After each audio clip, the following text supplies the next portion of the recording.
You've tuned into The Mountain Gardener with your host, Ken Lain. Gardening it can be challenging, but with these simple insider tips, you'll reap huge rewards.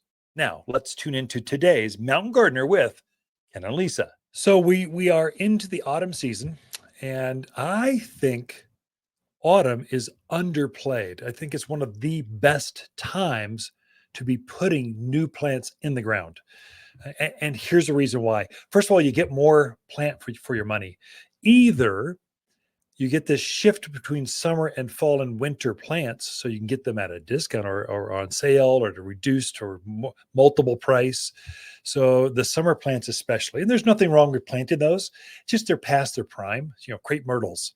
They've been blooming, blooming, blooming for 2 months now. They've been glorious. And now they're starting to not bloom as much. They have their little bean pods that they kind of throw on there and they've lost their glory. Well, we don't want those. We don't winter those over. I'd rather have you take them. Get them out of here. We've got fall plants coming in. So the grasses and the amber maples, there's all these huge mums. There's all these different flowers and plants coming in that are in their peak during the autumn season. So you can buy them at a value price. That's good, the previous season. And then the plants that are coming in, let's say a peak season, you've got a smoke bush or let's say a Rose of Sharon or different evergreens, maples, aspens, they're coming in and they're bigger than they were in the spring. So they've been filling out all season. So you get more plant for your dollar. They aren't at a discount. They're regular price what they've been all season, but they're bigger because they've been growing all season. So it's just a great time. They transfer into the ground with less transplant shock because the ground is warm. The days are cool. The nights especially are cool. That wind that just whips through stuff. Spring is like a windy time when that's not good, especially as you have this brand new growth that comes out. It's harder on plants. Well, the foliage is mature now, and that crazy nonstop wind of spring is kind of, it can be blustery, but that prevailing southwest wind, that's not there like it is now. So they root out faster, they adapt easier. So it's just a good time to be planting for plants, especially bigger, let's say spruce or pine or firs or cypress junipers. These big, you need a privacy hedge. Whew, now's the time. This is your peak, kind of your ideal time to be planting those. Now, if you're planting, now I encourage it, obviously, but if you plant now, you're going to need to take care of it through the winter. And so it's not like you can just put it in the ground, water it once, and you're done till next spring. And that is going to fail miserably for you. It's not going to be good, not going to be pretty. You're going to think, oh, I'm such a bad gardener. No, you're a bad waterer or carer for plants. If you just watered things throughout the winter, you would have been fine. And so that's the caveat. I notice the difference between, let's say, Midwest or Southern. They're saying fall is for planting. That's true because you put it in the ground, everything turns to ice. And you don't care for it. We don't do that here. I mean, first of all, who lives in that kind of climate? Here, it's so nice. It's January. It's still beautiful out. Well, plants are also still rooting at that point, and they're still using moisture. They don't have this permafrost. We keep growing. And so you'll get more growth next spring. So you're watering things. I would say water like you normally would through October, the next couple months. Then sometime in November, we start to throttle back. Oh, it's obviously transitioning with the end of autumn. And so then you can throttle back to maybe turn that irrigation back to once a week, once every 2 weeks. And so I'm already starting to adjust my irrigation backwards a little bit. And so I was at every 7 days for my trees and shrubs. Now I'm at every 8. I was kind of chicken. I should have gone every 8 or 9 or 10. I'll do that in a couple of weeks. My container gardens, I was at every day. Now I'm at every other day.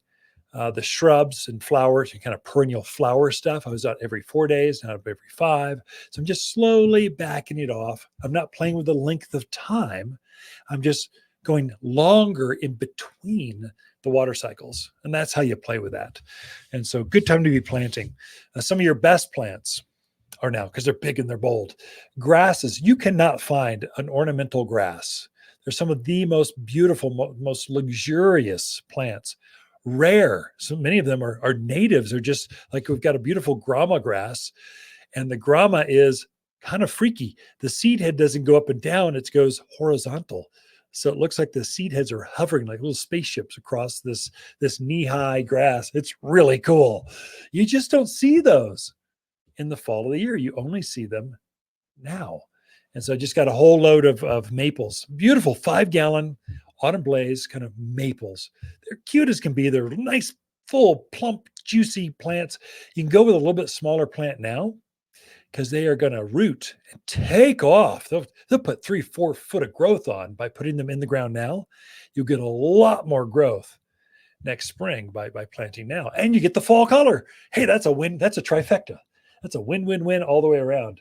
Anyway, that's lots of good things going on in the gardens. And then, of course, your fall perennials and your fall annuals like pansies and violas and snapdragons, your fall vegetables like broccoli and cauliflower and spinach and lettuce.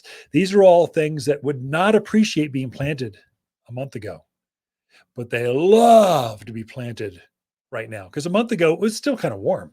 The nights were warm. Now it can be, okay, yes, it bumps up it flirts with 90, but then it comes right back down.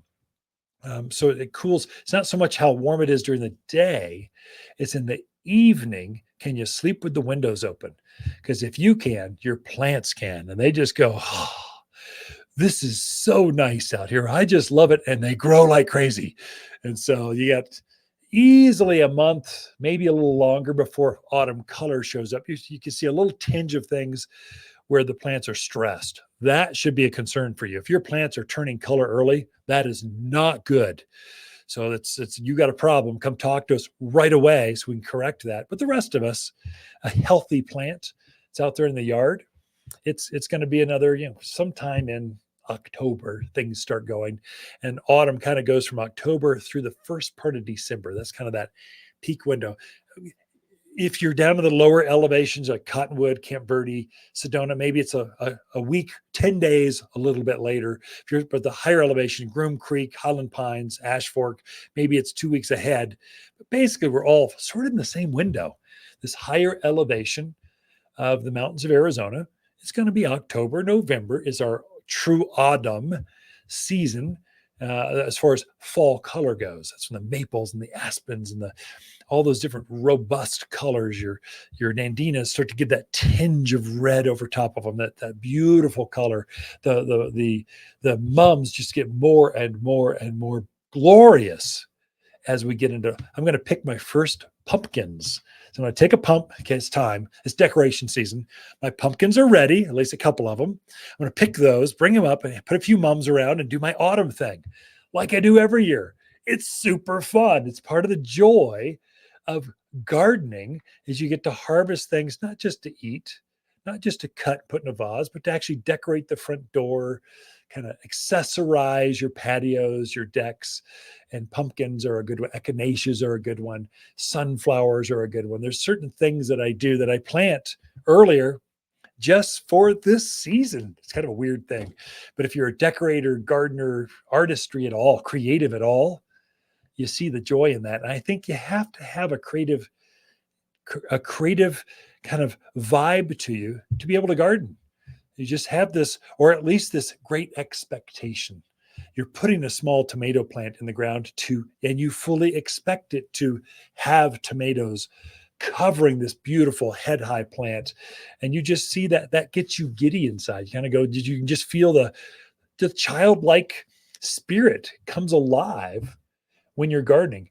That comes alive when I pick my first pumpkin and I go out and I put it by the front, put it on that front chase lounge and kind of go, there's a pumpkin. It's right there.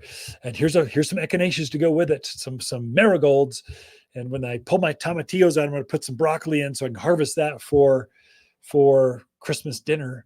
That is that childlike innocence, not innocence, just excitement that happens with gardening. That's one of the joys. Water's garden companion plants for September are pampas grass, honeysuckle, raywood ash, and lacy blue Russian sage. Lacy blue Russian sage is a Water's preferred perennial for its compact form that doesn't flop over in the landscape like others. The spiky blue flowers bloom summer through fall with aromatic foliage detestable to all animals. Simply stunning at the edge of dry stream beds mixed with wildflowers. Shop in-store or online at watersgardencenter.com. For a more fruitful garden, increase success in the landscape that just feels better, then tune in daily to the Mountain Gardener podcast. Subscribe through your favorite podcast streamer or visit watersgardencenter.com. Better yet, visit me directly right here at Waters Garden Center. Thanks for tuning in.